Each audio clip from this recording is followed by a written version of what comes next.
Dating sim. We're back on Helltaker Second Circle. So what did we do last time on this house? Let me hit record for the global figure live people. So all right, we are back. We are back on Helltaker's Second Circle. What did we do last time? That's a good question. What the fuck did we do last time? Let's figure that out.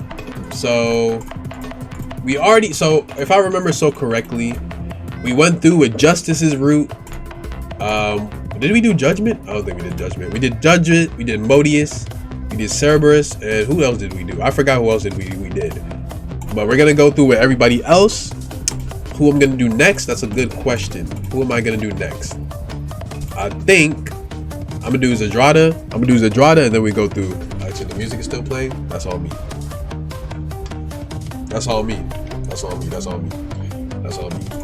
Alright, we're gonna do Zadrada. That's what we doing next. Zadrada stands idly in the living room, smoking a cigarette from her seemingly never-ending supply. Lazily, she exhales a great cloud of smoke, letting it disperse before acknowledging your presence. Hey there, Taker. How's it going? How's it hanging? Well enough. Would you mind explaining why you haven't taken out the garbage yet? Because I didn't want to? What do you think you're talking to? Currently a spoiled child. Me? A child? I'm not the one that sits around playing video games all day or shits on the neighbor's lawn when they won't let her play with their cat. But you are the one who consistently refuses to do the most basic of chores. If you want to ride someone's ass that badly, go talk to Modius. I'm sure she'd be down for it. This is not negotiable, unless you're willing to sacrifice your pancake privileges. What's up, my dog? Yo, tech support was good. My dog, bro. Dylan about to get jumped. Pray for him? What happened? What did he do? What do you do? I know he probably did some wild shit. If y'all just coming in here playing Caretaker, it's like a visual novel, dating sim type of shit. What the fuck was that? It's like a dating sim type of shit. Caretaker. If y'all have ever played Helltaker, not Caretaker, Helltaker, then this will look very familiar to you. Basically, all the girls are like demons, devils, and yeah. Is my shit large, bro? Hold on. Maybe a little small right there. But yeah. Hey, shit taker. I got a better idea. How about instead of making me take out the trash, you just take me out instead? Oh, she's we getting into it. Well, are we gonna get intimate? Alright, anyways. Unless you're misreading the situation, Zadrada actually wants to go on a date? Nothing good can possibly come of this. Yeah, sure. What's the worst that could happen? Nice! I get to pick the date site, right? Absolutely not. Now, if you don't mind, I've got your job to do. Alright, bet. We gonna go out. Me and Zadrada. Zadrada cool. She cool. So, Taker, where we heading? We could hit up the local smokers bar up for a little smoking choke. Can't. Last time we went there, you got thrown out for playing knifey finger with the regulars. And I fucking beat the house record. You do know the objective? You should to say objective or object? Objective of that game is to avoid cutting yourself, right? Yeah. Oh wait, what? Was Zadrada saying that or was Taker saying that? Yeah, if you play by your pussy mortal rules, I wasn't up for blue balling myself just to win a game. That's like Malinka's shit. Well, Malinka's shit? What? You worry me. Despite her provocative attitude, Zadrada's company isn't entirely unpleasant. As you walk down the street, her conversation is anything but banal. Zadrada seems to delight in taking life itself down a peg. Anything crossing her path she can't roast verbally. You have to step in to prevent her from roasting literally. Finally, you arrive at your destination. Where we at? The fuck is this? WCC though?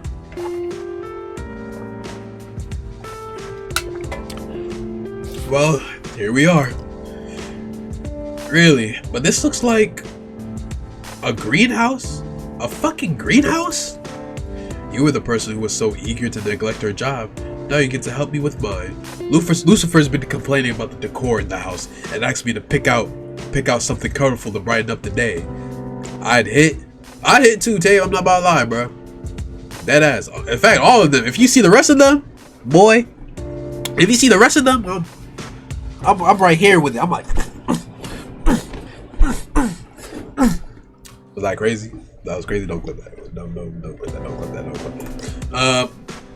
But does it have to be plants? If you gave me some time, I can get you a nice goat, properly arranged. Those little bastards can really color up a place.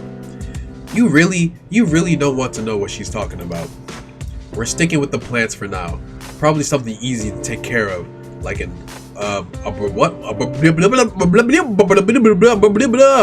school life has failed me. Check out Mr. Big Word Botany Nerd over here. You ever gonna learn how to show me a good time? I'll show you a great time. I'll show you a good time.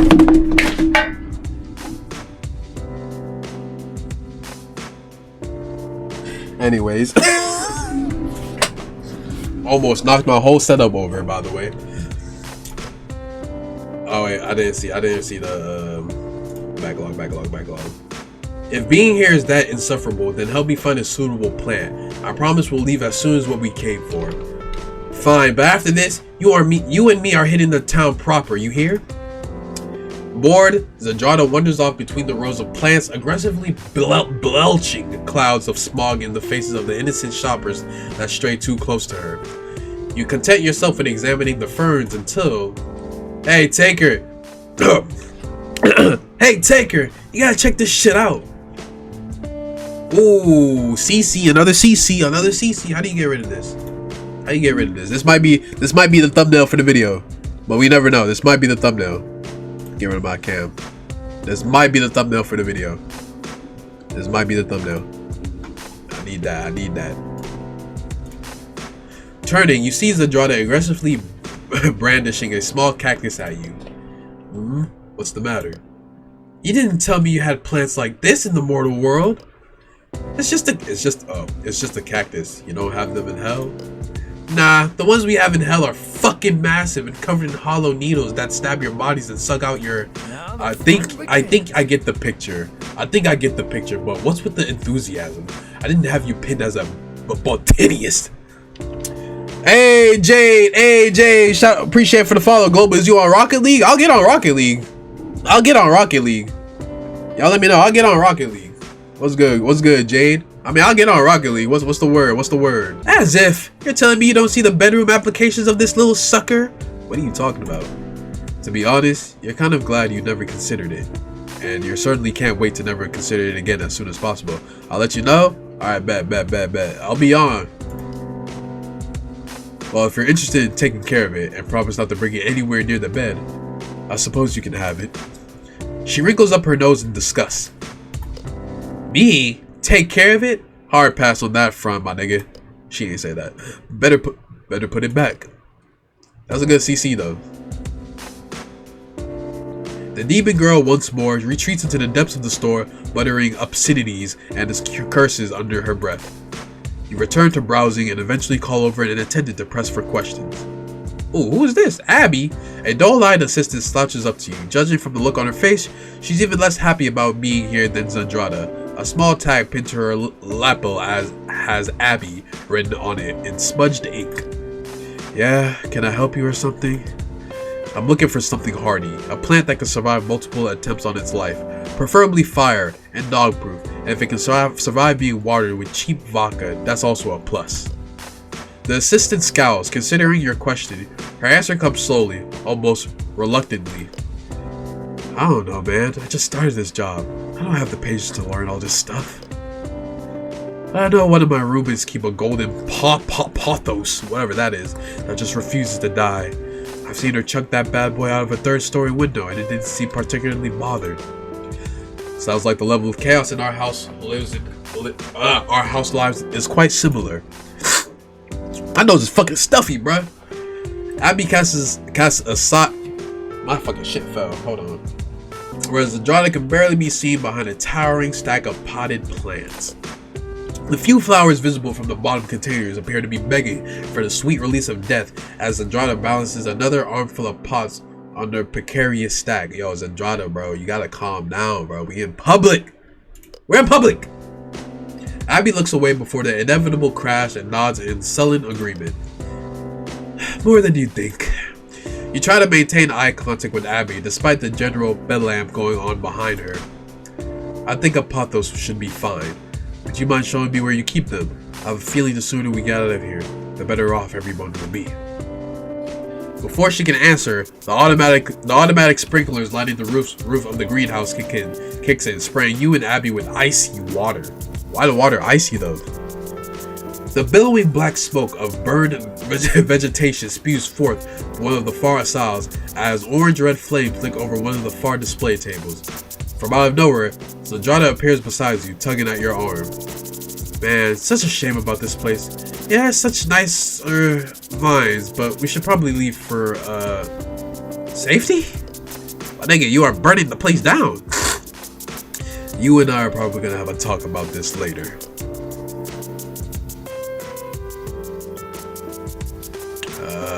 The two of you manage to make it out of the greenhouse before it goes up in smoke. Briefly, you wonder how you could ever... We on, Global? We on? Alright, bet. Briefly, you wonder how you could ever expect a different outcome. It's me, you, Tech, and Tay? Alright, bet. Well, now that's over and done with. You still up for going out in the town? I suppose so. What's it to be? Why, Taker, I'm so glad you asked. Are you gonna take us out to a smoker bar? Are you in Megalicious server? No, I'm not. I'm gonna need that invite to that server. If she is okay with me being in that server, of course.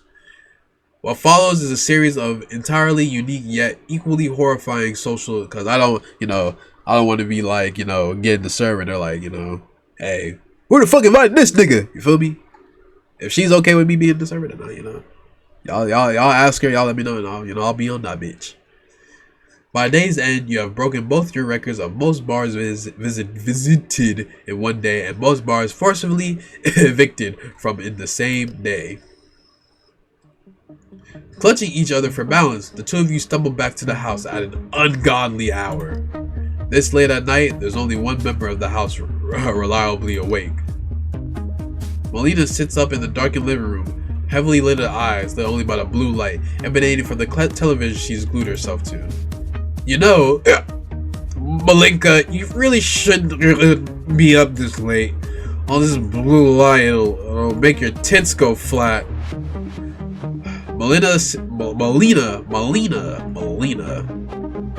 Melina signs in expiration and pauses her game, turning to face her sister, taking a swig from the paper-wrapped bottle beside her. She centers herself. You got something to say, Zandrada? Say it before you pass on in a puddle of your own sick. Hey, Malinka, check out this shit I picked up for you in town. From seemingly nowhere, Zandrada produces the small cactus from earlier and laws it underarm to Melina, who barely managed to catch it in time.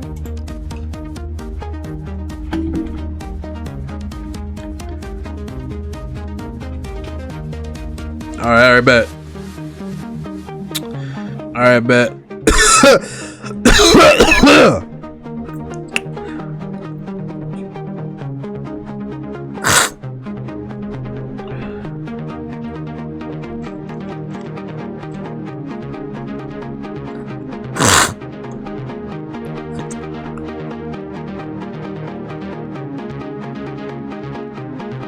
Alright, bet. I'm in that hoe.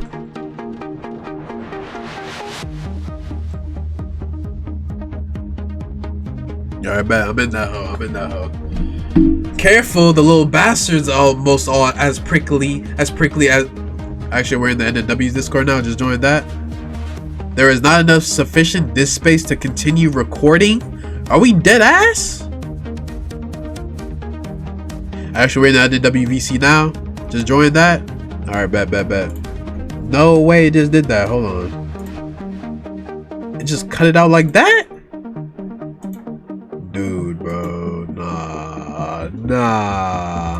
Alright, I guess I'll just have to get this part from stream then. Just get it from there. That's gonna be a pain in the ass though. Alright. I'm gonna join in. This is about to finish up in a bit. I'm gonna join in after that. Careful, the little bastard's almost as prickly as you are. I figured you'd be a perfect match for each other. She's seeing as the rest of us are out living large and taking charge while you're sitting here dry as a desert. Ugh, go back to hell and leave me in peace. Melina chucks the cactus into the empty trash bin where the pot shatters, sending stray clods of dirt and shards of ceramic flying. Hey, what the fuck? I lifted that thing for you. So, cry me a river. I don't recall. Cry me a river. Just only that, alright, bet. I don't recall asking for something to take care of. Wasn't that your job once upon a time? Zandrada grimaces and turning away, kicking open the door as she returns to the abandoned RV parked in your backyard. You can hear her clicking her fingers as she goes, attempting to conjure a light for a new cigarette. You hope she doesn't set fire to the recreational vehicle, but are far too unsteady to really do anything about it. You leave Melina to her games and crawl upstairs to bed. And then that's it. Alright, bet. So we already spent time with her. We definitely already spent time with them. Are we gonna save up? Let me see. We're gonna save up there, and then we're gonna end that. You sure you want to quit? Yes, sir. I will give you rest. Besides the fact a nigga never been as swank as me, I like that. Until I shine, I sit patiently. So like that. Alright, so I know y'all are probably wondering. Global, you're wearing a different shirt and a different ski mask today. I know you probably can't tell with the shirt because I always wear like black shirts. But it's different ski mask today. Yes, it is a different day. It is a different day. And that's all on me. It's a different day. So when obviously y'all seen when we did the first part of this for this video. This hoe is loud, bro. Holy shit, that hoe is loud. But obviously when we did the first part for this video, we only did Zandrada, and you know, obviously the goal was to get through like the rest of the characters I didn't do in like the first part, like the first episode. So that was the plan, but you know, things came up, you know, how to play the games with my peoples, you feel me, with my peoples. And yeah, but you know, I felt like, man, that wasn't right. You know, it's not gonna do it justice if I should just get the whole thing out the way. You know, I just thought I should get the whole thing out the way. So I'm not streaming right now, but it's still gonna be like in the stream format of me just like, you know, of how I'm doing it right now, basically. So yeah, I'm not streaming right now, but it's still gonna be like a Global Figure Live type of video with just, you know, rarely any cuts and stuff like that. We're just going straight through and bam, lam. So without further ado, let's continue on. We did Zandrada. I know last time I said in the first episode I was gonna do Judgment. See, we did Zandrada because look, it's gonna say you've already spent time with this girl. You choose another character. So I said Judgment. So who do we gotta do? We gotta do Lucifer, Judgment, Pandamonica, and Melina, and I think Azazel. So, but I'm gonna do Judgment. I do want to spend some time with Judgment. You feel me? I want to spend some time with Judgment. One day as you are. Oh, I gotta drink some water, bro. I've been water fasting, bro. Oh, let me tell y'all, bro. At this time of this recording, bro, I've been water fasting, bro. Like I did 2-day water fast, just drinking only water, bro. Boy, that shit will teach you something. That shit will teach you something, bro. That shit will deadass teach you something. But it's like I know, and like if I keep it consistent enough, I'm gonna get used to it, and it's gonna be good for me in like the long run. For real. One day, as you are hanging out around the house, you come to the realization that you've seen very little of Judgment since she moved in. No sooner does this thought occur to you, however, that you happen to come upon the demon in the living room. Oh God. She's sitting by the window, and with her back turned to you, it's clear she doesn't notice you right away. Thinking that there must be something on the windowsill that has captured her attention, she decided to creep up closer to her to get a better look at whatever it is that has her so enthralled. Then as you draw near, you catch a glimpse of the object of her admiration, a tiny caterpillar. You step even closer and you are surprised to find that Judgment is trying to corral the creature into the palm of her gauntlet. Sadly, the insect, seemingly put off by the feel of the metal, resists her endeavors. You wonder for a moment why Judgment doesn't simply scoop the thing up, but then it occurs to you that she's fearful she might hurt it if she were to do so. See, Judgment, see y'all, bro, we know how Judgment is. If y'all watch the if y'all played Helltaker, like the actual game, like she's actually, you know, she's the what is she? The enforcer, or what is it? The enforcer something. Enforcer some what was she again? Like the enforcer demon, something like that. Something along those lines. It's been a while since I played Helltaker. But yeah, she's like the enforcer, but she's actually a softie, man. She's actually a softie. Like when the I remember when the Taker was complimenting her. Oh gosh, fireworks are still going on. Oh yeah, by the way, y'all, Happy New Year's to y'all. Happy New Year to y'all. It's 2026 at the time I'm doing this right here. So Happy New Year to y'all. I know it's gonna be kind of crazy looking at the date of when this and the first part, but y'all wouldn't know. But you know, if y'all came to the stream, then y'all would know. But you know, y'all already seen the Twitch thing pop up somewhere over there. So y'all make sure, you know, come over to the stream just in case, you know, come through. We lit over here. But yeah, she a softie, you know, like when Taker was complimenting her, saying, you know, you look good, beautiful, she was like, you really think so? You know, type shit. Pause that. I know that was a little this, my fault. Only then you decide to alert the demon to your presence. At once, the demon leaps to her feet and spins to face you, blushing profusely. She wears the expression of someone who was caught with her hand in the cookie jar, so to speak. Mortal! You startled me! Sorry about that. I just wanted to see what you were doing over here. Oh, I have discovered an intruder! An intruder? You mean the caterpillar? Indeed. We must dispose of it swiftly. I suppose so. Here, let me take care of it. Let me put my mic up. You know, I know sometimes, even with like the videos and the recording, I should have like the mic closer to my mouth. So like y'all can hear me for real, bro. Is the ducker even on this hoe? Hold on. Gotta be on this hoe. Yeah, it is. Okay, it is. Ain't too crazy. Sorry, I had to test that out. Okay. Judgment steps aside and you approach the window still. As you bend down to scoop the caterpillar up to your hand, you hear a small gasp at your back. Peering over your shoulder, you see Judgment staring intently back at you. Well, what are you waiting for, mortal? Dispose of the trespasser! With a nod, you scoop the creature up into your hand and hold it aloft. I think I'm just gonna put this little fella out into the garden. A look of relief flashes over Judgment's expression. I mean, do you think that, wise fool? Yeah, I'm sure it'll be fine.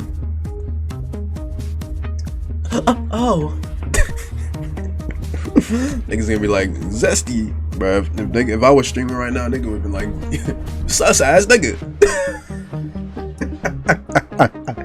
Chill, bro, chill. Alright. You turn and make your... Where's my hand sanitizer? You turn and make your way back door. Judgment follows you all the way up until you venture out into the garden. Okay. Oh, the backyard. Okay, some new CC? Not CC, but background. I'ma just call it background. You know, you would think somebody who plays hella visual novels would know like the correct names for this shit. The CCs are like the actual like pictures, the gallery shit, stuff like that. Those would be the CCs. But you know, speaking of CC, more null content coming soon. By the way, more null content coming soon.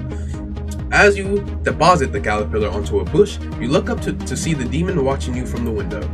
Something about the look on her face strikes you as odd. Perhaps it is that you've never seen the demon look quite so vulnerable before. Before you fully comprehend the matter, however, your eyes meet and her expressions melt away. You make your way inside only to find yourself accosted by Judgment. How could you just allow that creature to escape, mortal? It was probably lost in the first place. Caterpillars don't typically like the indoors all too much. Very well. What if it had done you harm then? What? That little guy? Nah. Caterpillars are harmless. They don't become a nuisance until they run into butterflies and get their wings. Until they turn into butterflies and get their wings. Wings? Yeah. Once those guys start flying around, they can be a bit of a nuisance, showing holes in your clothes and drapes and such. Or maybe I'm thinking of moths. What is the meaning of this, Taker? What more can you tell me of these creatures? Well, you see, come to think of it, I don't actually know all that much about butterflies. They very well could be dangerous for all I know. They're not that dangerous. They're not that dangerous, bro. Aha! How about this? There's a butterfly conservatory. I don't know why my brain just melted. Conservatory that just opened up nearby. What do you say we go there and we can learn a bit more about these enemies of ours? Judgment cheeks redden at your suggestion. She looks shyly to the side, and you can see her seriously contemplating your offer. Sorry, I can't read. Y'all, if y'all know me, bro, y'all know me. It's always been a global figure thing since the start. That global figure cannot fucking read. That's on me. I can't fucking read. Yes, mortal. I think this would be satisfactory.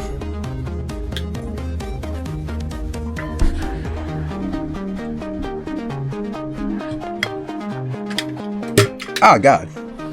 Hold on, focus now, nigga. You ain't bugging out on me. When the afternoon rolls around, you decide to call the conservatory in advance to see if they offer tours.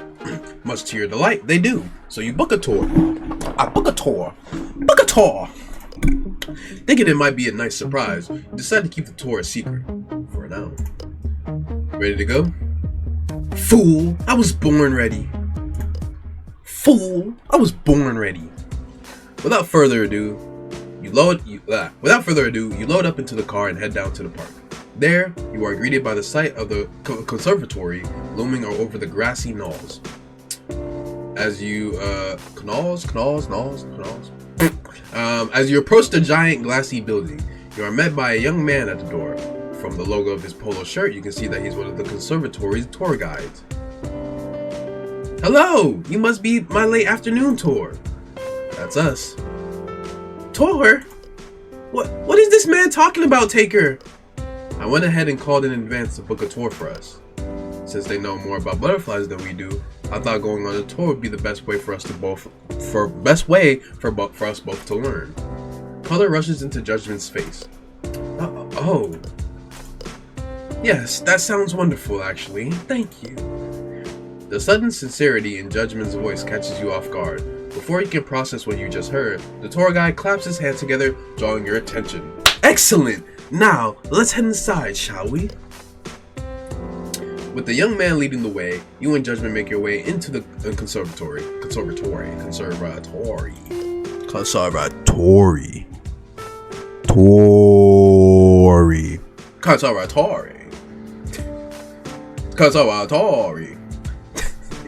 Alright, let me stop. First, you stop inside of a large welcome room. Are we gonna see something? No? It's just darkness.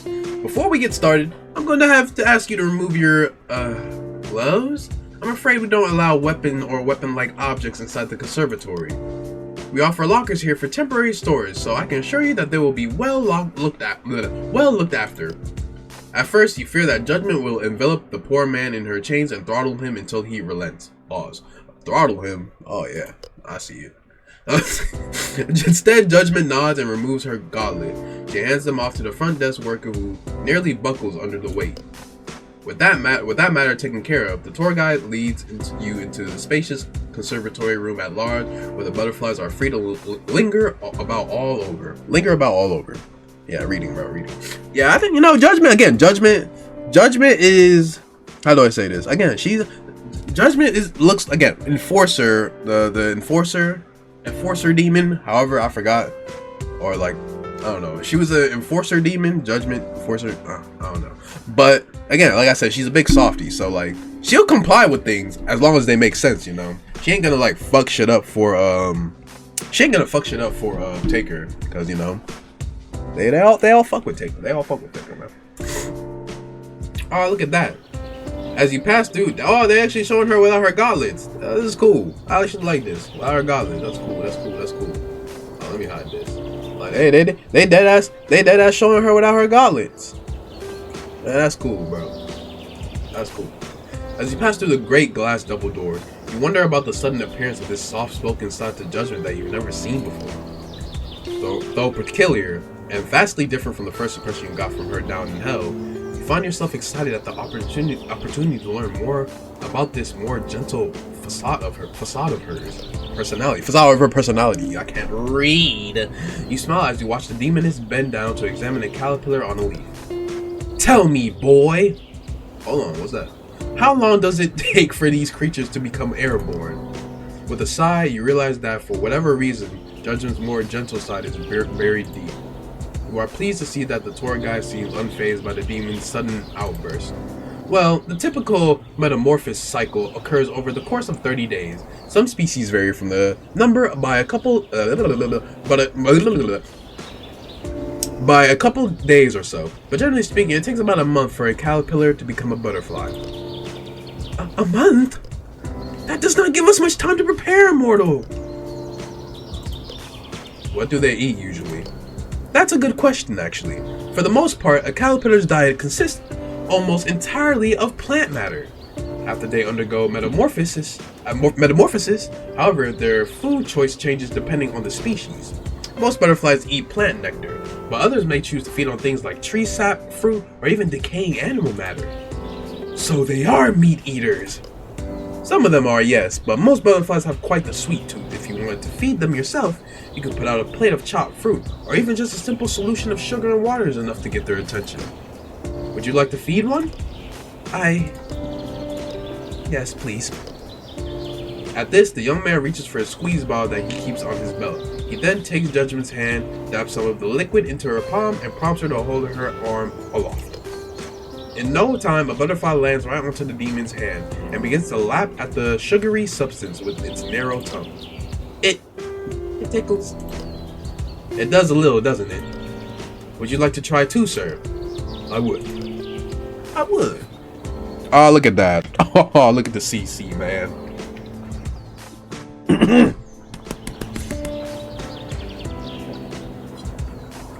Whichever CC I like the most will probably end up being the thumbnail. That's usually how I do it. Whichever CC I like the most will end up becoming the thumbnail. This is up there right now. I didn't really. The Zandrado one is good with her holding the cactus, but it's not really, yeah. I gotta see the others to really know. But this one is good. It also has Taker in it, so you feel me? The man pours some of the sugar water into your palm as well, and soon enough, you too have attracted the attention of a couple of hungry butterflies. As Judgment stares intently at the creatures fluttering about her palm, you find that your attention is on her instead. It's hard to believe that this is the same demon who once tried to trap you for an eternity of torment in hell. If you put a little on the tip of your finger and draw a line down the bridge of your nose, you might even get one to land there. As I understand, doing that makes for a great photo opportunity. Like this? Like this? Before the tour guide can answer, a butterfly lands right on Judgment's face, startling the demon. Oh! The three of you share in a round of laughter before carrying on with the tour. Before you are quite ready for it to end, the tour concludes and you and Judgment return to the waiting room to retrieve her gloves. Just before you leave the conservatory area, you hear a tiny crunch followed by a gasp of anguish. You turn around at once to see Judgment kneeling on the ground. Upon closer inspection, you notice a tiny mangled caterpillar laying on the path. A few tears fall on the concrete next to it, and you are privy to the unmistakable sound of sniffling. Privy? Oh no. Hey, Judgment. Before you can say anything else, Judgment stands. In spite of the tears in her eyes, her jaw is set. Whatever it was you saw in her expression. Besides the fact a nigga never been as swank as me, I like that. 2:22 in the morning. It's AM, by the way. 2:22 in the morning. AM. I'm doing this, bro. And I'm about to record another video after this, bro, which is crazy. You turn around at once to see Judgment kneeling on the ground. Upon closer inspection, you notice a tiny mangled caterpillar body laying on the path. And this is where it crashed. This is where my PC hard crashed, like right at this part. So anything after that, okay. After this, now we seeing new things now. So now we can see what she says after this. Foolish creature. Let that be a warning to all of your kind who thinks it is wise to cross me. For I am Judgment, the high prosecutor of hell. Come on, we know that facade, man. Stop it now. Judgment brushes past you on her way to retrieve her belongings. Sadly, all you can do is watch as the demon dons her gauntlets and sets her sights on the door. You know, she playing a little facade. Again, it's a little. We know. Again, let's not play. Let's not play it how it is. Judgment, you are a softie. It is okay. She's softie. She's caring. Damn, that car going through my ear. What the hell? You follow, and soon enough, the two of you are in the car with your sights set on home. Oh God, I pressed the wrong thing. After a silent and somber drive, you arrive at your front door. Judgment is quick to get out of the car. Thank you for today, mortal. It was enjoyable. Though her eyes are still red from her tears, you decide to say nothing of the caterpillar.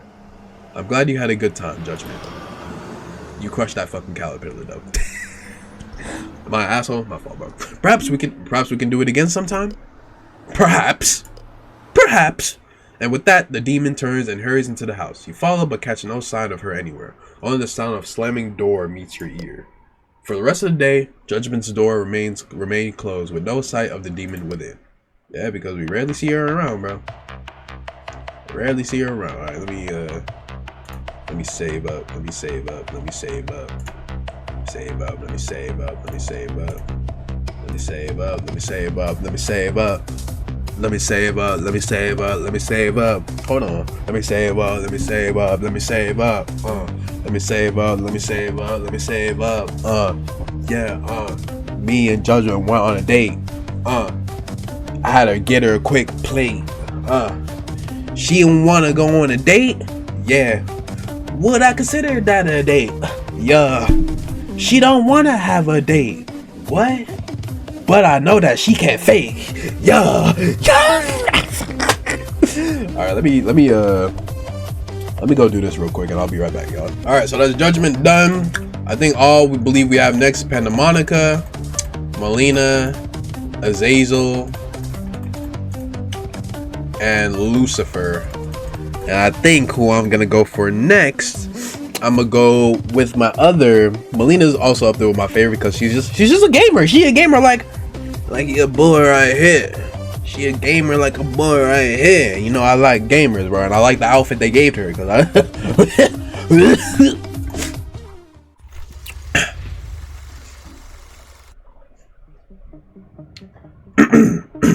You pull down the trapdoor that leads to the attic and are almost immediately assailed by the sharp scent of strong liquor. Oh yeah, she's also a fucking drunkie. So much alcohol has evaporated into the air of the attic that breathing it in makes your head spin. Bottles lie strewed across the otherwise well-cleaned room, with the exception being the wooden desk in the far corner of the room, squatting upon which is a large black computer. Taker, it's a bit early for a visit, isn't it? It's 12:30 in the afternoon. Did I stutter? If there's daylight, then it's still too early for me to be awake.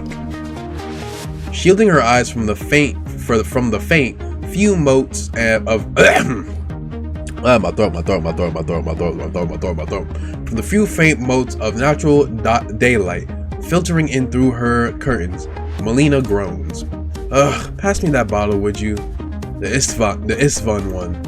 You grab the requested bottle of Uncle Istvan's hermit juice off a nearby coffee table and walk over to Melina.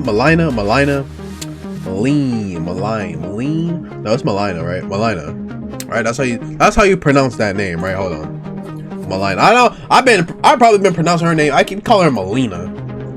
But you know, hold on. It is Melina. See, I know I'm not fucking dumb.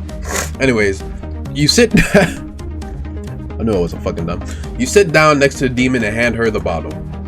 Pulling the cork out with her teeth, she sucks the bottle dry of liquor in 3 deep swigs, tossing it carelessly behind her and into the garbage can. From the clattering of the bottle against clattering of bottle against bottle, you conclude that the bin hasn't been emptied in quite some time. That Melina fills it with extreme prejudice. Tell me, why exactly are you disturbing my beauty slump at such a dreadful hour? I have a package for you. That better not be what?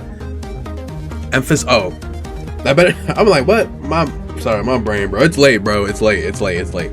That better not be emphasis for something. I'm not quite wasted enough for that kind of interaction. Nope. Ship it. Judging from the shape, I'm pretty sure it's one of the games you ordered. Eyes suddenly shining, Melina leans forward and snatches the brown wrapped package from you. Look at her. Getting all. She heard the word package. She heard the word she heard the word games, and she said, "Oh fuck yes! Oh fuck yeah!" She rips the top of the package off with her teeth and rummages around inside it with her free hand and delicately extracts a slim case from the inside. Oh hell yeah! It's that copy of Hero Commander 3 that I ordered. I've been waiting all week to play this thing. I heard the AI is almost unbeatable at higher levels.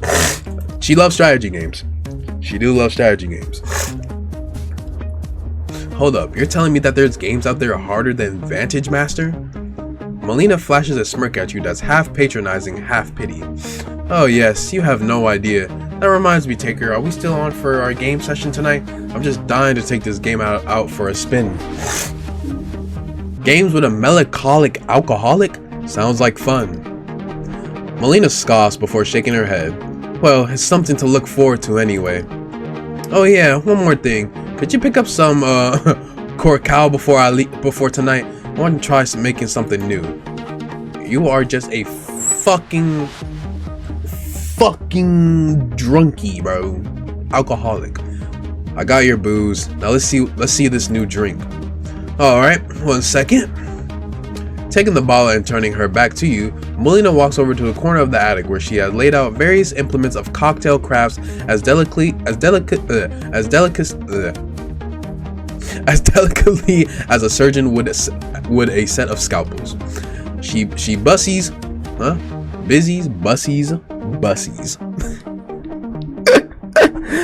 herself back still to you as she busies and pour liquid between two glasses. Oh, look at this! Look at this! Movement in this hoe? Look at that! That's actually sick as hell. I like that. Like the person who did to like redraw all this, rework all this is actually really, again, like I said, goated, bro. Goated. Whoever the creator is, goated that shit. This is goated, bro. And here it is, the green iguana. It's nauseously green and looks cartoonishly radioactive. Yeah, my shit. Yeah, I don't think my order's coming in today. I feel like they're gonna like fucking I don't know, like just not do it. A thin line of white crystal lines the glass Melina is brandishing expectantly at you. Thanks. Carefully, you take a sip of the lyric drink.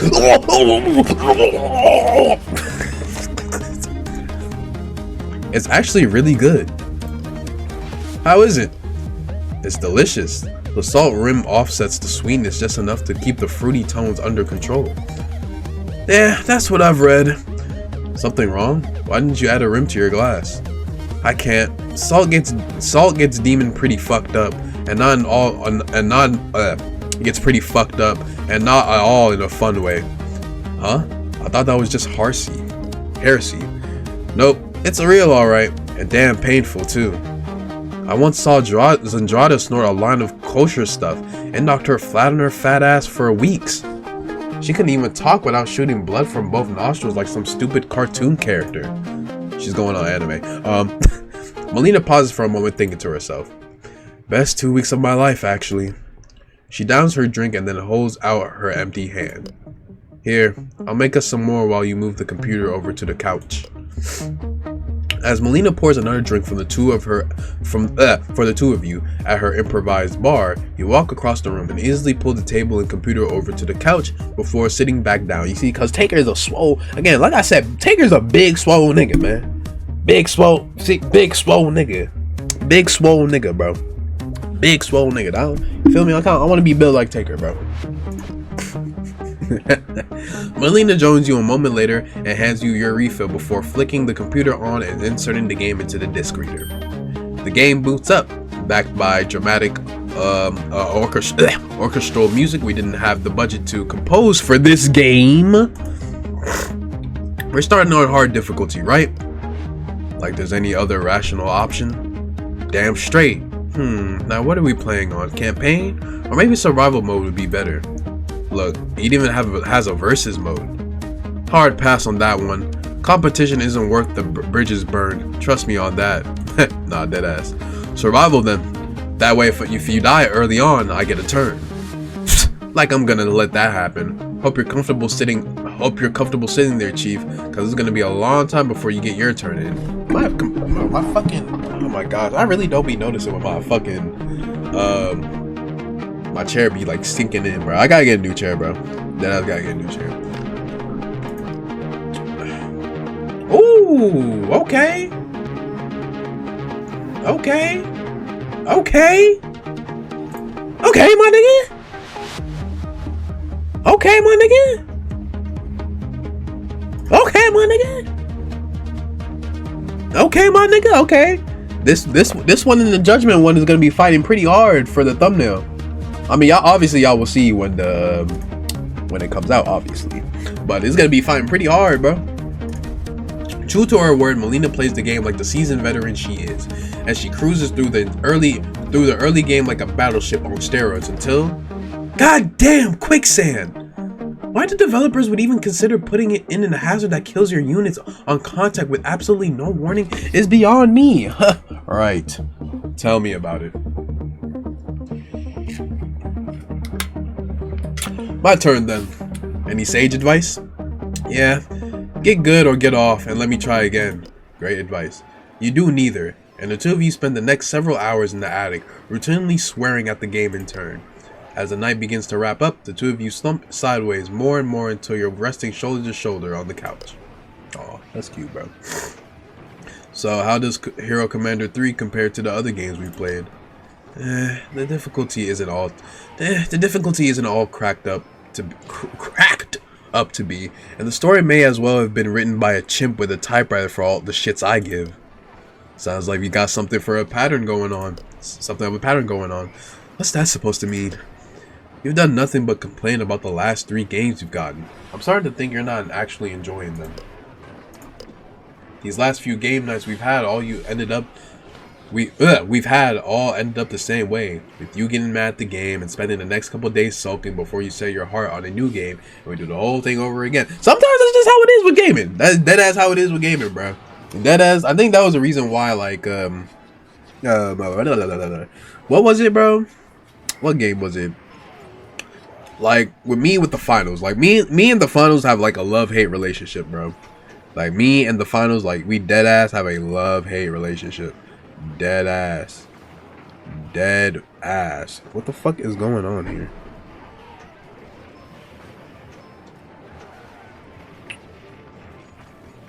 No, but dead ass, bro. Like, the shit is fucking crazy, bro. Like, it's just a feeling. You just be like, you know what? I just want a new game, bro. I just want a new game to play, bro. You feel me? So you're saying you don't want to play games with me anymore? That's fine. I'm perfectly capable of enjoying myself without your big dumb face taking up my peripheral vision. It's not that. I enjoy playing games with you. It's actually quite the welcome relief from the rest of the house. I'd just like to include a little more variety in our time together. That's all. I suppose your taste isn't complete garbage. As complete as in fucking, you feel me? Italics? My fault, bro. I guess I'd be willing to let you plan the next night. But whatever you find, it better have screens, booze, and not be public. If you can find a thing that can check all 3 boxes, I'll give it a shot. Deal. And whatever you pick, it better not be fucking Dance Dance Revolution. That shit's way too kinky for me. What the fuck? You have to give this some thought, unless you want the majority of your interaction with Mileena to take place in a stale attic playing obscure video games. That's it. That is. And boom, that's Mileena done. Alright, who do we have next? I gotta take a break, bro. You feel me? I can't be having my throat just taking all this, bro. Pause. Alright, let's do it, Azazel. Azazel. Is she gonna have the horns on? Because, you know, I think in the game, she started growing like horns because she's been with us too long. Late one night, you are dragging yourself to bed after you, Modius Pandemonica, and Mileena sat down for an impromptu movie marathon. You notice a bright light spilling out onto the hallway from the crack underneath Azazel's door. With a groan, you make your way over and knock on her door. From the inside, you hear the momentary shuffling of paper before a small voice answers you. Yes? Who is it? Come on, Mike, right here. There's something about the angel's chipper tone that makes you question your own sanity, let alone hers. Azazel, you do realize how late it is, don't you? Oh God. Oh God. All of a sudden, the door swings open and Azazel stands before you. Though you can tell from the distant look in her eyes that she hasn't slept a wink, and the angel seems unfazed by the fact. Oh, hello there, Mr. Taker. Goodness me, is it that late already? I should be getting to bed, shouldn't I? Yes, you should. Against your better judgment, you look past Azazel and peer into the messy room behind her. While you wouldn't describe the space as being typically tidy, there is something extra chaotic about the state of it tonight that causes you to worry for the angel's mental state. What are you working on in there anyway? Oh, my thesis! Azazel turns to look at her mess of scattered papers and leaning towers of books with a strange sense of pride in her voice. Your thesis? Indeed! I have this theory that there is a way to classify everything in existence. I see. And how have you arrived at this idea? As soon as the words leave your lips, you immediately regret them. At once, Azazel's eyes begin to shimmer with excitement. Before you can escape, she draws in a deep breath in preparation for what you can only imagine is an incredible, lengthy explanation. Oh God, she's gonna fucking explain my fucking ass off. Yeah, my food's not coming, bro. That shit is supposed to be here by two. Let me see. When did it say it was gonna be arrived, boy? Arrived between 2. It was like 2:20, 2:23, bro. It is 2:46, and now it says like 2:46 to 3 o'clock, and it's gonna be 3 o'clock, and it's gonna keep going up, and keep going up, and keep going up, bro. That shit fucking sucks. I just hit the fuck out of my mic. Well, you see, I first intended to focus solely on the non-living matters that are made up of the physical matter, but then I realized that doing so would force me to contend with a plethora of questions regarding the quantifications of life, and I personally am simply not interested in answering such inquiries, so I expanded my research to include the living things as well. That whole conundrum of course got me thinking, maybe there is an argument to be made that I'm ignoring the fourth dimension entirely. In that case, shouldn't I try to include things that once existed as well as things that are yet to exist? I suppose. And while I'm at it, I really shouldn't discriminate when it comes to things that exist only within our plane of reality. That is to say, heaven, hell, and the world in between. So needn't I include the things from all over the realms? Wait, you mean to tell me that there are other... You know what? Never mind. What I'm gathering is this. You aim to find a way to put everything, all living and non-living things that exist in the past, present, and the future from all realms and existence into a comprehensive classification system? Yep! And that is why you're awake at 3 in the morning. Yep! Feeling the approach of an imminent headache, you begin to massage your temple. That's quite the undertaking, Azazel. Don't you think you'd be better prepared to tackle it if you perhaps got some rest? There's no time for rest, Mr. Taker. If I plan to get my thesis finished this millennia, I must spend as much time as I can working. Because I could be alive forever, because I'm an angel, and I do all this, and it. Mike, come on, bro. Come on, bro.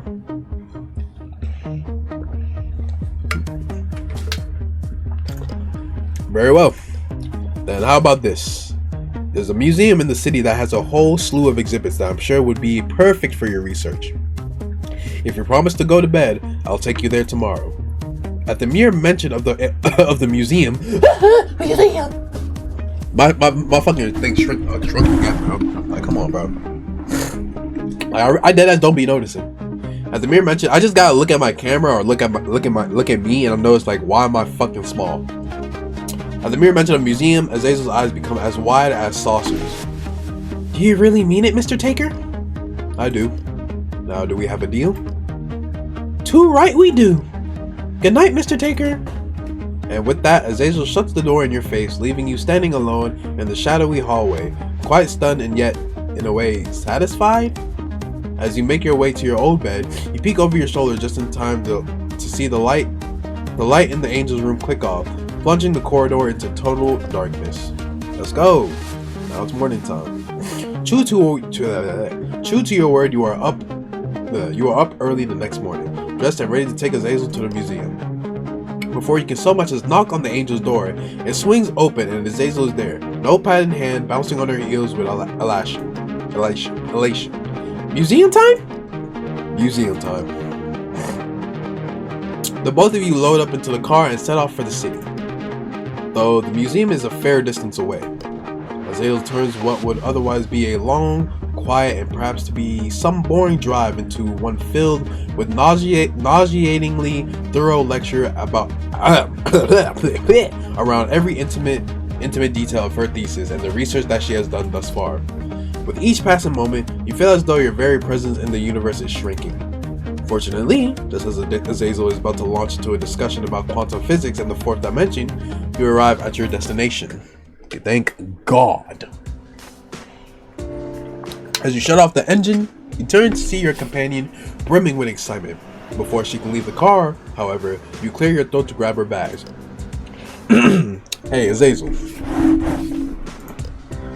What is it, Mr. Taker? Listen, I just want you to know that I understand there has been a lot of changes lately with you and everyone else moving all at once, you know. It's just a lot to get used to. Sure, I suppose, but I don't understand what I'm trying to say is that I'm here for you. If you ever need to talk about anything, you know, if something is bothering you, you don't have to, you know, keep it all balled up. Oh, what's going on, Azazel? Talk to me. Is this because of how late I was last night? Well, yes. What the fuck was that? Sorry, y'all. Oh, I see. The angel sighs and her shoulder sags. Is that every ounce of her joyous energy has left her all at once? You have never seen her look so downtrodden before. You must think I'm weird too. What? I mean, everybody's weird. No, I suppose I can't blame you. I mean, not many people get quite as excited about research as I do. It's not bad to get excited about research. You discovering things, girl. That's, you know, not a lot of people is really doing it like that, you know? You're discovering things. It's just that I'm really passionate, you know? I didn't think that was a bad thing. It's not, Azazel. If you want the truth, Mr. Taker, I've never felt happier than when I came to live with you. Being around you guys, it's like I have a family. People who accept me unconditionally, even if some aspects of me are a little odd. Even if I am an angel living with demons. And because of that, I've had the comfort and freedom to pursue the things that mean the most to me. Anyway, thanks for driving me to the museum. You can come and pick me up later. Azazel, wait. I feel as though I owe you an apology. I can see that my assumptions have hurt your feelings, and for that I am sorry. I hope you'll believe in me when I say when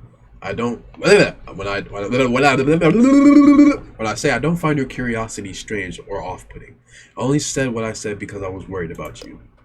If you'll permit me, I would like to make amends in any way that I can. We've got a full day to explore this museum and a lot of research yet to do. So tell me, how can I help? As Ada looks at you skeptically, though it's clear she wants to believe you, you nevertheless see traces of hurt behind her clear blue eyes. Do you mean that? I do. The angel nods, accepting your apology. Very well. Come, let's see what the museum has in store for us. Let's see. This museum. You get out the car and follow Azazel up the museum. The music has not played in a while. Inside, you are immediately presented with a directory that covers an entire wall. Directory.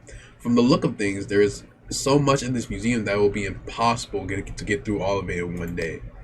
Nevertheless, you are determined to cover as much ground as possible with the time that you have. Yes, sir. Ooh, okay. This one is different.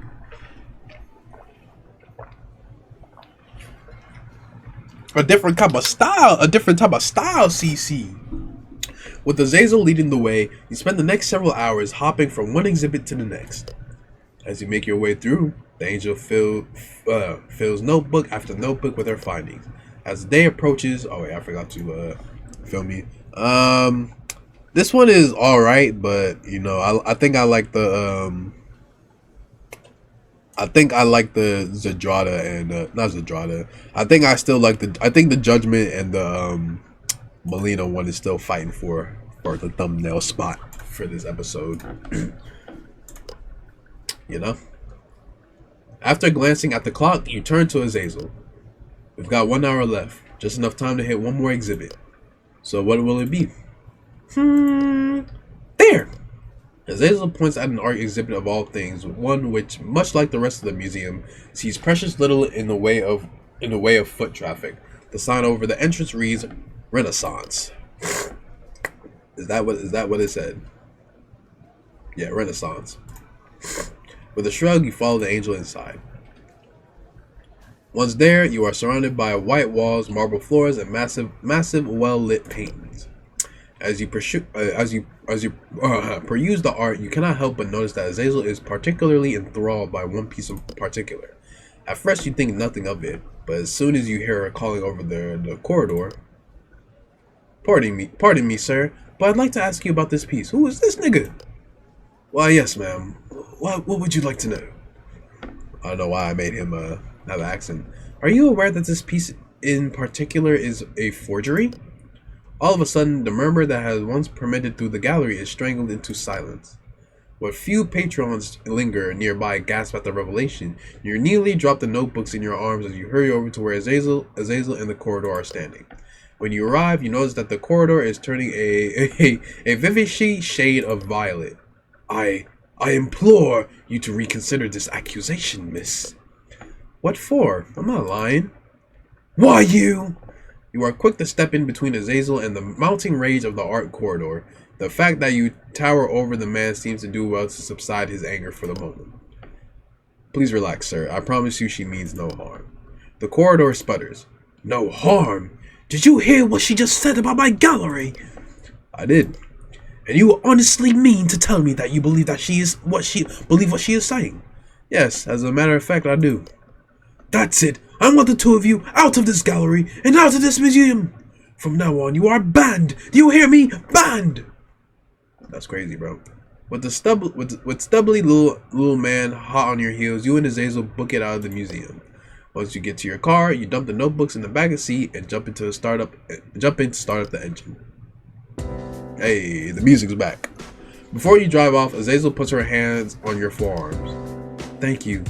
You stuck up for me back there, even though it caused you trouble. That means a lot. I hope you know. I promise to always back you up from now on, okay? Now let's get the hell out of here. Let's get the hell out of here." Okay, that was cool. That was cool. Damn, just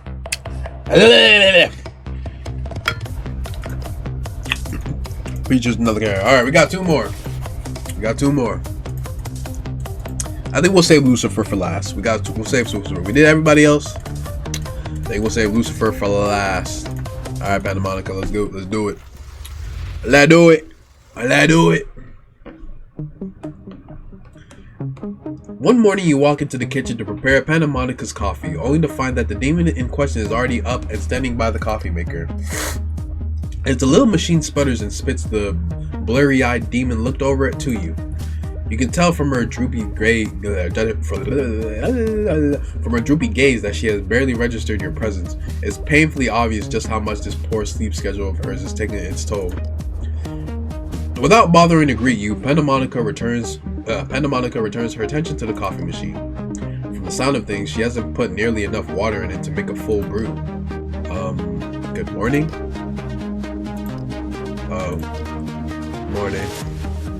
Against your better judgment, you approach the sleepy demon and peer over her shoulder. The jug of coffee that she's attempting to make is not even a quarter of the way full, and the machine itself has come to a complete stop. I was about to make coffee for everyone. I didn't expect you to be up so early. The demon scoffs. Early? I've been up all night. I see. You know, Panda Monica, I really think you should. If the next words out of your mouth are "get some sleep," I'm going to break your fucking fingers. You decided wise to hold your tongue. What kind of coffee did you put in there anyway? Panda Monica shrugs. Just some store-bought junk we had in the cabinet. Why? As you pondered the situation, did I glitch? It looked like I glitched. As you pondered the situation, you are reminded of the coffee grinder that your father sent you not too long ago. You had been waiting for the perfect moment to break it out as a surprise, and perhaps now is that moment. The thought drives you to the cabinet on the other side of the kitchen. There, you keep most of your lesser-used appliances. It takes you but a moment of digging around past tabletop grills, blenders, and hand mixers before you retrieve your object of your quest. Pandamonica, whose attention has come away from the coffee maker, if only to see what all the ruckus is about, watches you as you set the grinder on the counter. What do you think you're doing? And just what in the devil is that? You'll see. From the pantry, you retrieve a bag of roasted coffee beans. Then you measure out and pour it into the grinder before setting to work crushing them by the hand. Why did it do the when you find some that's funny, bro. Oh, finally, somebody's finally picking up my fucking order, bro. Finally. Thank goodness, bro. In no time, the sweet, deep aroma of freshly ground coffee fills the kitchen. Whatever it is, damn, okay, I like this. Okay, Pandamonica, finally. Yeah, this is good. I like this, because you would never see Pandamonica like this, bro. Whatever it is you're doing, don't stop, because it smells astonishing. After a moment, you finish up grinding the beans and turn your attention to the coffee maker itself. You dump the old grounds into the trash and wash the jug out in the sink. With a fresh filter installed, you empty the fruits of your labor into the machine, and using the appropriate amount of water this time, start up a fresh brew. At first, it seems like Pandamonica is ready to gouge your eyes out for tossing her coffee, but as soon as the rich liquid begins to flow, her rage subsides. She approaches the counter and watches for a moment as the jug slowly fills with coffee. What did you do? This scent, it reminds me of that coffee shop on the corner. Why, yes, that's it. When I was a kid, my dad would grind his own coffee. One of my fondest memories from then is how I'd wake up to that smell filling the house every morning. So the other day I decided to pick up a bag of beans from that place on the corner. I know how much you like their coffee, so I thought I'd bring them to you. Unfortunately, I didn't know exactly what flavor you'd like, so I just got the basic stuff. I hope you enjoy it. Take off your pants. Alright, my fault, y'all. That was unnecessary of you to do, but I do appreciate it. I'm glad to hear that. If you'd like, we can go there together sometime, and you can show me some of your favorite flavors. I'm sure it would be nice to have those around the house. Yes, that would be nice. Very well. I will take you up on your offer. It's a date then. That afternoon, you and Pandamonica decide to skip dinner in favor of your date. Much to the jargon of Lucifer, who complained loudly that no one ever sticks around when it's her turn to cook dinner. My fault, bro.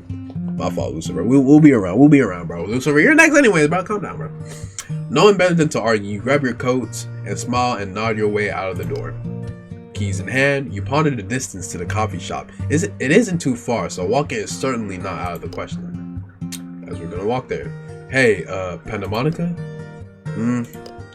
We could drive there, but what do you say we walk instead? It is a bit of a brisk day for a walk, perhaps. But yes, I think that sounds good. Okay, you can take a little walk. You know, Pandamonica, she's a busy woman, man. She's a busy woman. You know, she's always working, man. Always working. My chair's tinked again. I'm short as hell now. Feel me? I'm back. Back up. Oh God. The demon leads the way, and the two of you head down the street in relative silence. It is a quiet day filled with only the sounds of your footsteps and the occasional passing vehicles. You arrive at the coffee shop just as the sun starts to set over the horizon, a slight orange tinge painting the sky. Hey. A tiny bell chimes to herald your entrance. You are assailed by the familiar deep rich smell of freshly ground coffee, and there is a hushed murmur emanating from the smattering of patrons dotted throughout the shop. The old man behind the counter looks up at you. At the sight of Pandamonica, he beams. There she is, my favorite customer. Why am I giving them all? There she is, my favorite customer. Good evening, Hank. How are you? I am well, my dear. Very well. How can I get you? What can I get you today? I'll take the usual. Coming right up. Now how about yourself, sir? Coffee, please. Black. Aha, a simple fellow. I like that. You two find a seat and make yourselves at home. I'll bring your drinks over when they're ready. Why am I making every other nigga, like every other person that comes up, just have an accent, bro? You and Pandamonica scan the room for a place to sit. How about over there? The demoness gestures to a booth next to the roast coffee display. You nod, and Pandamonica leads the way through the maze of tightly packed tables and booths. Just as you take your seat, the old man arrives and set your drinks in front of you. Oh, look at that. They even got some croissants as well. Okay, I like this one. I like this one. But I don't think that Lucifer and Melina one still not Lucifer. But Lucifer's one better hit because it's gonna be between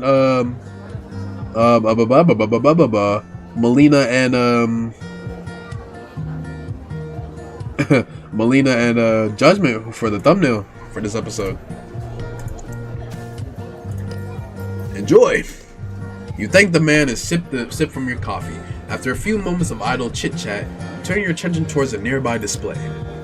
So if you had to pick, which ones out of that group there are your favorites? Pandamonica eyes the bags, reading each label in turn. Well, I must admit, I'm quite partial to the darker roast. For me, anything with a deep, rich flavor is a win, really. But if you're looking for specifics, I quite like that dark chocolate hazelnut there. I see, so you are a fan of chocolate flavored coffee. But of course, who doesn't like chocolate?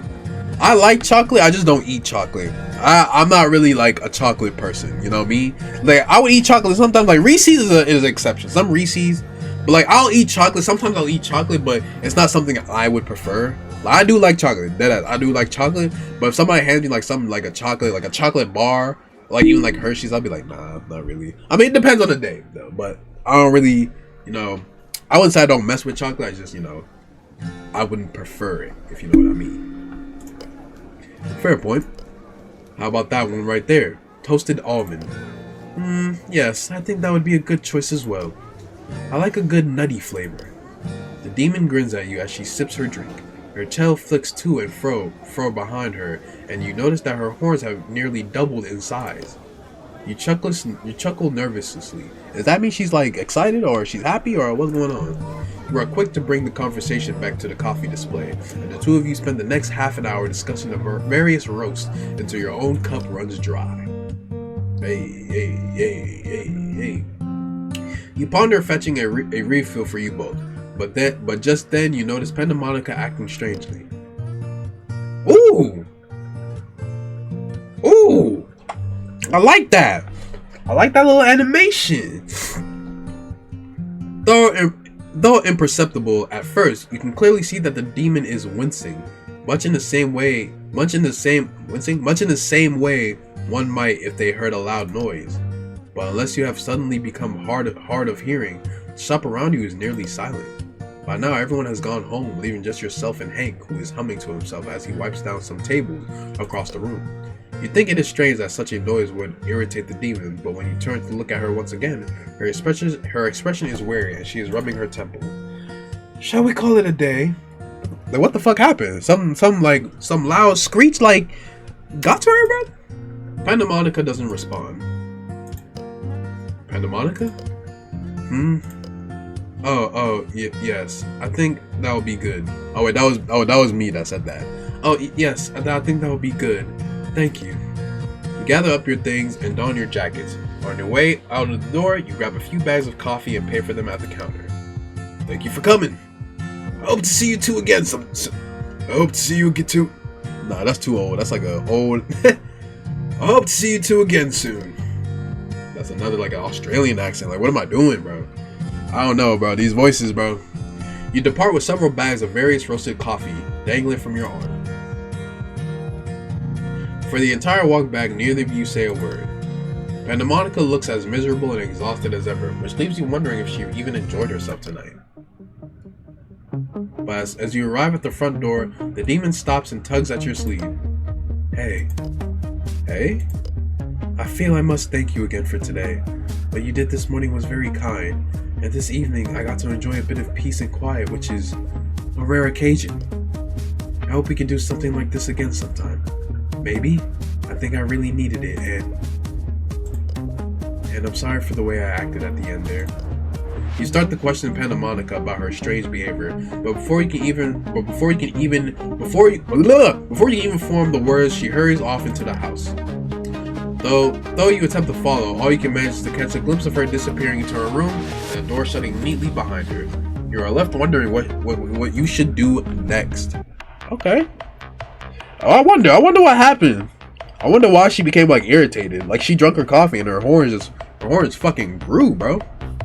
I don't know what that was about. Alright, last but not least, the CEO of hell herself, Lucifer. What's good, Lucy? It's good. Let's go. Let's get it, man. Let's get it.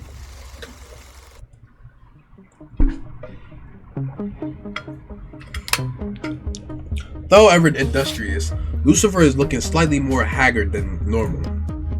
Is something the matter? Nothing I can't handle. Just a little upset in Hell's dimension border. Happens all the time. So Casanova, how'd it go? Is the sin orgy proceeding according to schedule? Well, I took Judgment out to a butterfly conservatory. Well, it's a start. I don't suppose you have one more date left in you. I could use a break. Well, that's supposed to go in order. Sounds good. Where would you like to go? I haven't been able to stretch my legs all day. A walk around the neighborhood would be wonderful. Together, the two of you exit the house into the warm night air. Fireflies, newly molted, slowly rises from the grass as you walk by. The mellow lights illuminate the most dark streets in inconsistent bursts. Beautiful little creatures, aren't they? Quite. Although you ought to better know to judge a book by its cover. Even as larvae,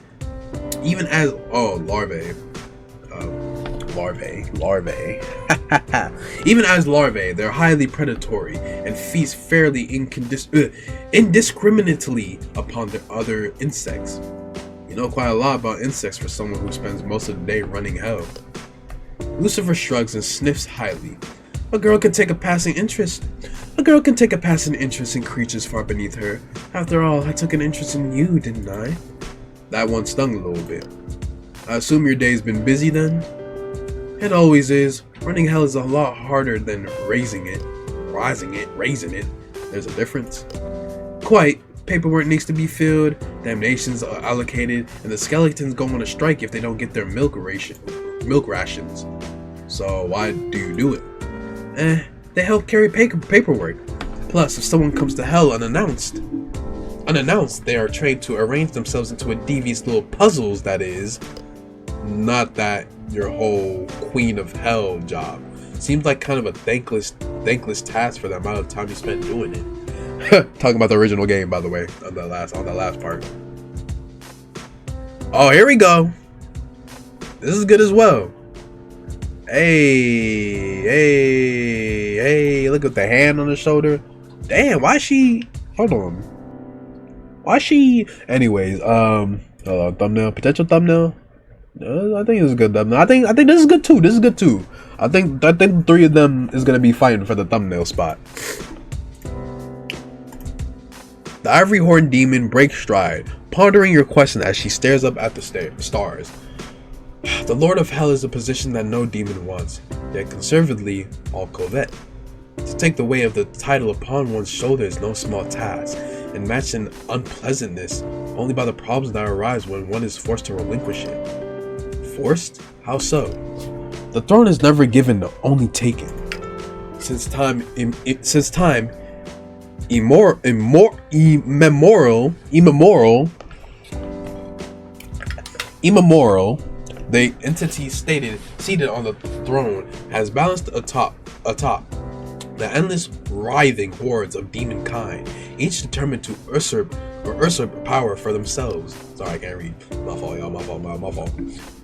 Those at the top have no farther to climb, and thus must look down constantly in fear of being thrown from their lofty position.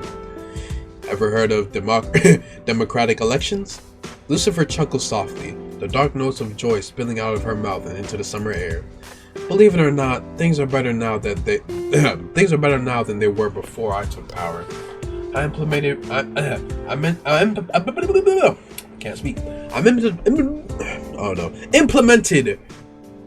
What is that? Bureaucracy? Or what? What?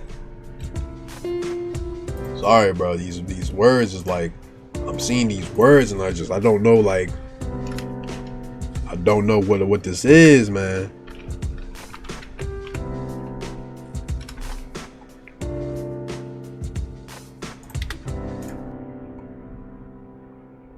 It is bureaucracy. Bureaucracy. Bureaucracy. A proper 5-day work week and break rooms for the demons and tortured souls to use in between damnations. And the beefcake skeleton guards? Merely an aesthetic choice. Understandable. The two of you continue on your stroll in amicable silence. Amicable silence. But it isn't long before another stray thought breaks through the quiet. Has someone else been taking Cerberus out on walks? Not to my knowledge, and I pride myself on knowing just about everything going on in our house. Because, Lucifer, she likes taking care of the house too. If I'm not there, Lucifer got it for me, you feel me?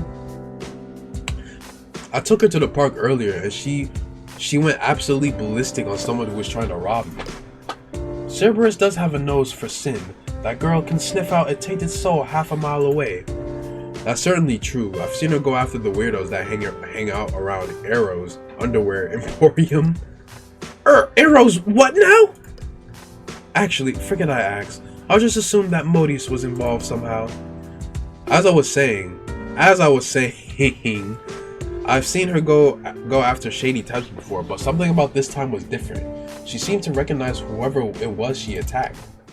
Lucifer freezes in place, her red eyes glowing a luminous crimson in the dimly light street. Very slowly, she turns her head away from you, and with an obvious effort, lowers her shoulders into a more relaxed pose. I'm sure it's nothing to worry about.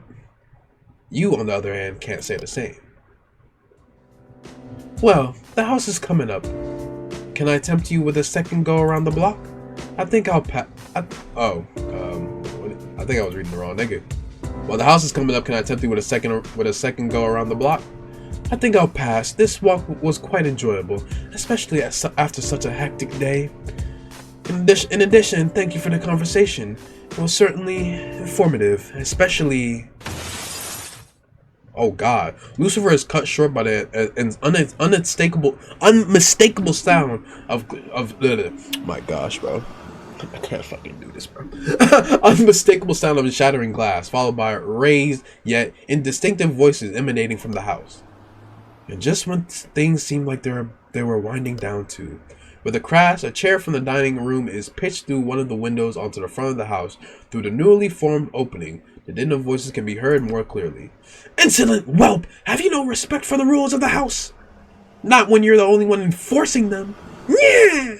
Yeah, sicker, girl, sicker! Lucifer's shoulders sag slightly, her eyes downcast. You don't have to be the one to sort this out. It is my house after all. Yes, but they are my responsibility. How to be the one to bring them to heel. True, but I'd like to put a stop to this before they damage the table. Well, since it seems you now have a grudge to settle, I suppose I could allow you to assist me with my affairs, but only this once, do you understand? I do. The two of you march back into the house, ready to clean shop. Well, this night certainly took a turn towards the unforeseen, but perhaps Lucifer standing to let you see a bit more into her personal life. Oh yes, finally they're headed to you. You'll have to see what comes of this in the next coming days. Alright, what now? We did, everybody. What now? The next morning, You're awakened from your slumber. What's going on here? Oh god. Climbing out of the bed, you notice some clothes draped over the nearby table.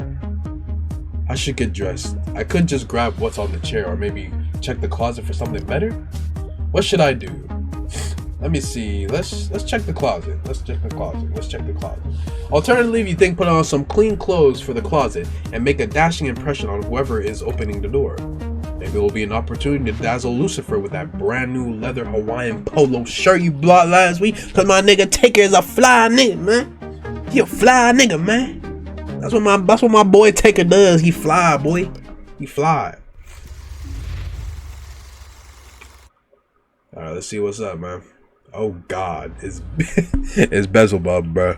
You open your wardrobe and freeze in place. Where earlier that day had hung your carefully varnished polo shirts now floats a spinning purple portal. Your prized sock collection, also a purple portal. All of your wardrobe, in fact, was spinning purple portal. This is not how you pictured this evening going. A skeletal hand extrudes from the portal and accompanied a familiar, polite voice. I'm terribly sorry for the inconvenience, sir, but my Lady of Red requests your immediate presence. Oh god. With a surprising strength that belies its ragged appearance, the hand clasps down upon your wrist. Before you can as much do so as voice your protest, you're pulled bodily into the wardrobe. You brace yourself for the inevitable wave of nausea as your body spins through the dimensions. And we're back here with Beelzebub. As the world begins to consolidate around you, you notice a figure standing directly in front of you. Looming over you, face shrouded in shadow, is Beelzebub. Oh god. Do you have any idea how long it's been since you last visited me? As much as I appreciate the attention, you can't go around abducting people whenever you feel lonely. You are wrong on two accounts, I'm afraid. Firstly, it was technically Walter who did the abducting. Secondly, I didn't have you delivered to me out of loneliness. I require your counsel on a rather personal matter. And what might that be? Construction. Come again? Seeing as construction is the only worthwhile activity to pursue in this bloody place, I spent the past several hundred years building myself the castle within which you stand. Were you a great builder back in hell? No, but I decided it couldn't possibly be that hard if they let common folk do it. Well, that certainly explains why the layout of the castle could graciously be described as spaghetti nightmare. However, I've run into a singularly irksome problem. After a millennia of solitude, even my prodigious reserves of artistic expression have begun to run down dangerously low. I could swear my aesthetic designs are becoming almost pedestrian in nature. My fault. Perish the thought, but I don't see what that has to do with. And so I, genius that I am, have decided to source my inspections from elsewhere. Tell me, Taker, what do you think? What do you know about architecture? Nowhere near enough to call myself anything but a hobbyist. And what I do know drifted out of fashion 6-7 years ago, centuries ago. How much do you know about castles and fortifications? Please y'all. Only enough to name and describe key features and aesthetics? Beelzebub rubs her chin thoughtfully. I suppose that'll suffice. I'm not concerned with structural integrity as is. Follow me if you would. Is my shit almost here? Oh yeah, my shit's almost here. Your path this time takes you upward, uncountable spiral staircases, impossibly sloped hallways, and occasionally convenient ladders become oh my gosh, I can't read. Achingly familiar sights as you travel upwards for what seems like an eternity. And from there, that's where I'm gonna save it. That's where I'm gonna save it, and that's where I'm gonna end it off there as we go on. You know, the goal was we're gonna continue this next time. Part 3. We're gonna continue this next time, part 3. Yeah, that's it. Got some good progress today. We got through all the girls, and now we're about to get into the next part. I was hoping, you know, I was expecting not to end when doing like all the dates of all the girls. I did want it to continue, and so I'm glad it did. So yeah, For my people on Global Figure Live, even though I'm not streaming as of right now, for my people on Global Figure Live, if y'all did enjoy this video, y'all make sure to hit that like button, share. If you share with little, oh my gosh, I'm doing my intro all wrong. Make sure to hit that like button, subscribe if you like the content that I give to you, and share this video with literally anybody. And I'll see all you beautiful people in the next video. Y'all make sure to come through the streams, man. I love y'all. Peace. Hey.